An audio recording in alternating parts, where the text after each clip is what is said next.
राम राम दोस्तों और मेरी माताएं बहनें, आप सभी का स्वागत है बाबा नीम करौली जी की शरण में।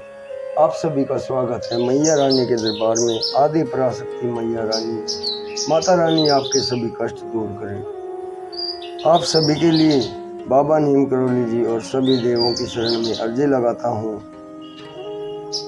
मेरे सर्वप्रथम पूज्य गणेश भगवान जी, मेरे श्री राम प्रभु, मेरी सीता मैया, मेरे हनुमान बजरंग बली, मेरे शिव शंकर महादेव, मेरी आदि पराशक्ति मानव दुर्गा, मेरे बाबा नीम करौली जी, हे मेरे प्रभु, आपका बेटा सतेंद्र आपकी शरण में अर्जी लगाता है।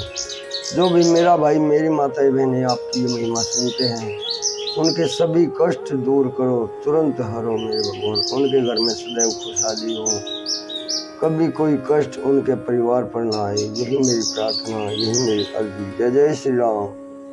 दोस्तों और मेरी माताएं बहनें, आज मैं आपको बहुत ही महत्वपूर्ण एक पीपल के वृक्ष के बारे में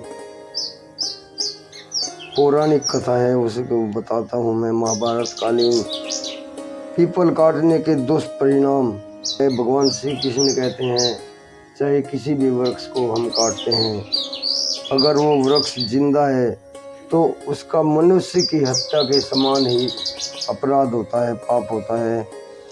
और पीपल के पेड़ को खासकर काटने से हमें क्या परिणाम भुगतने पड़ते हैं, इसमें बताया गया है। भगवान श्री कृष्ण ने पूरा सुने। भीष्म पितामह ने बाणों की सैया पर जो कष्ट भोगे, कृष्ण भगवान ने उन्हें ये कौन सा किस अपराध की सजा बताया। पेड़ों को काटना नहीं चाहिए। पेड़ों को काटने का अपराध भी मनुष्य की हत्या के समान ही होता है। पेड़ हमें जीवन प्रदान करते हैं। आज जितनी भी प्रदूषण व पर्यावरण समस्या पूरे विश्व में है, उन सभी का हमें फल भोगना पड़ेगा। हमें पेड़ काटने की जगह वृक्ष लगाने चाहिए, जिससे कि पर्यावरण प्रदूषण में हमारी सहायता हो सके। हमें जितना भी संभव हो वृक्ष लगाने चाहिए। पेड़ हमारे प्राणवायु प्रदान करते हैं, ऊर्जा देते हैं। महाभारत की एक कथा के अनुसार भीष्म पितामह ने अपनी मृत्यु के अंतिम क्षण सरसैया पर लेटकर बिताए थे। उल्लेखनीय है कि उन्हें इच्छा मृत्यु का वरदान था और वे सूर्य के उत्तरायण होने पर ही प्राण त्याग करना चाहते थे, जिसमें अभी देरी थी। उतने दिनों तक वे रणभूमि में ही सैया पर लेटे रहे। एक दिन उनसे मिलने के लिए भगवान श्री कृष्ण आए। भीष्म पितामह ने विनय भाव से उनसे पूछा कि हे प्रभु, मैंने तो पूरा जीवन सनातन मर्यादाओं का पालन करते हुए धर्माचरण से व्यतीत किया है, लेकिन मुझे यह कष्ट क्यों भोगना पड़ रहा है कि मैं इस सरसैया पर कष्ट पूर्वक लेटा हुआ हूँ। भगवान श्री कृष्ण ने कहा, हे पितामह, आपने एक समय पीपल के एक पत्ते को अपने बाण की नोक से बींध दिया था, जिसके फलस्वरूप आपको यह संताप भोगना पड़ रहा है। पीपल के पेड़ को बीनने मात्र से इतनी बड़ी सजा भीष्म पितामह को भोगनी पड़ी, तो वृक्ष को काटने की सजा क्या हो सकती है, यह आप अंदाजा लगा सकते हैं। पेड़ों की सेवा करने और उनका पालन करने से परमात्मा प्रसन्न होते हैं और इनकी दुआएं हमें मिलती हैं। इनको कष्ट पहुंचाने व काटने से ऐसी बद्दुआएं मिलती हैं कि मनुष्य का जीवन नरक समान बन जाता है।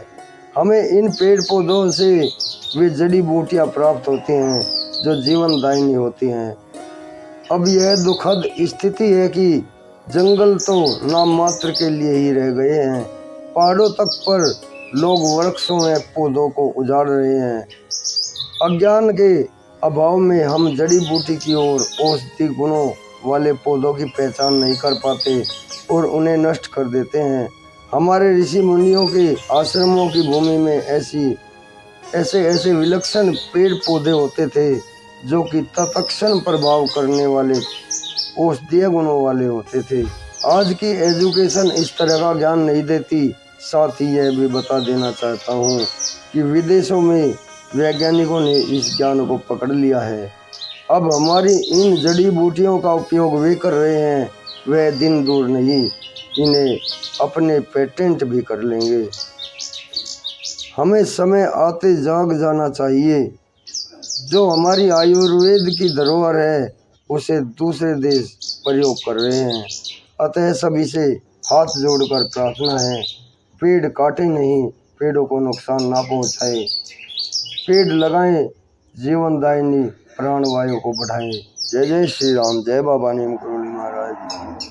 दोस्तों और मेरी माताएं बहनें, आपको कैसा लगा आज का ये लेख, आज की ये कहानी? जय श्री राम, जय बाबा नीम करोली महाराज की।